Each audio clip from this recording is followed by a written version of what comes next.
Andrew Jackson's Second Inaugural Address. March 4th, 1833. Fellow citizens, the will of the American people, expressed through their unsolicited suffrages, calls me before you to pass through the solemnities of inauguration according to the forms of the Constitution, and to enter upon the duties of a second term as President of the United States. For their approbation of my public conduct through a period which has not been without its difficulties, and for this renewed expression of their confidence in my character and abilities, I am at a loss for words adequate to the expression of my gratitude. It shall be my sincere and constant desire to meet their wishes in the faithful discharge of the duties of the high trust which they have confided to me. The task devolved on me is one of great responsibility, and requires all the ability and integrity which I possess. I enter upon it with a deep sense of my own infirmities, and with a firm reliance on the wisdom of my fellow citizens and the aid of that Almighty Being who has hitherto protected and prospered our beloved country. The Constitution of our country is the guide which I shall never abandon.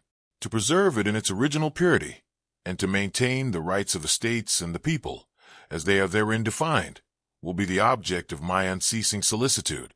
The principles which have hitherto directed my conduct as Chief Magistrate are the same which will govern me in the future. I shall continue to view with jealousy any attempt to increase the power of the general government beyond the limits prescribed by the Constitution, or to concentrate power in any one branch. The union of these states is the great principle which binds us together, and it is by preserving this union that we can secure the blessings of liberty to ourselves and our posterity. It is my settled purpose to maintain the supremacy of the laws and the integrity of the Union. The power to annul a law of the United States, assumed by one state, is incompatible with the existence of the Union, contradicted expressly by the letter of the Constitution, unauthorized by its spirit, inconsistent with every principle on which it was founded, and destructive of the great object for which it was formed. The Constitution forms a government, not a league, and whether it be formed by compact between the states, or in any other manner, its character is the same.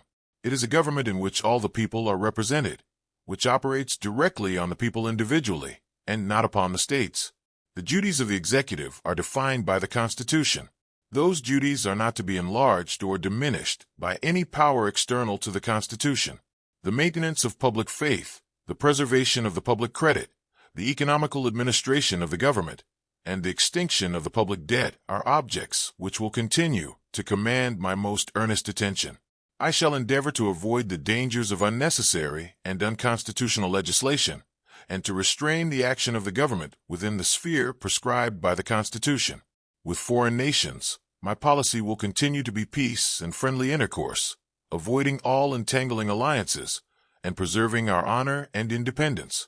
In domestic affairs, I shall adhere to the principles which have guided me heretofore: strict adherence to the Constitution, justice to all, special privileges to none, economy in the public expenditures, and the faithful application of the public revenues to the purposes for which they were collected.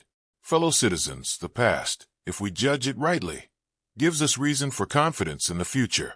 Let us cherish a just confidence in our institutions, and trust that the same providence which has hitherto guided us will continue to watch over and protect our country. In conclusion, I beg you to be assured that I shall continue to rely on the forbearance and support of my fellow citizens, and to invoke the guidance and blessing of Almighty God in the discharge of the duties of my office.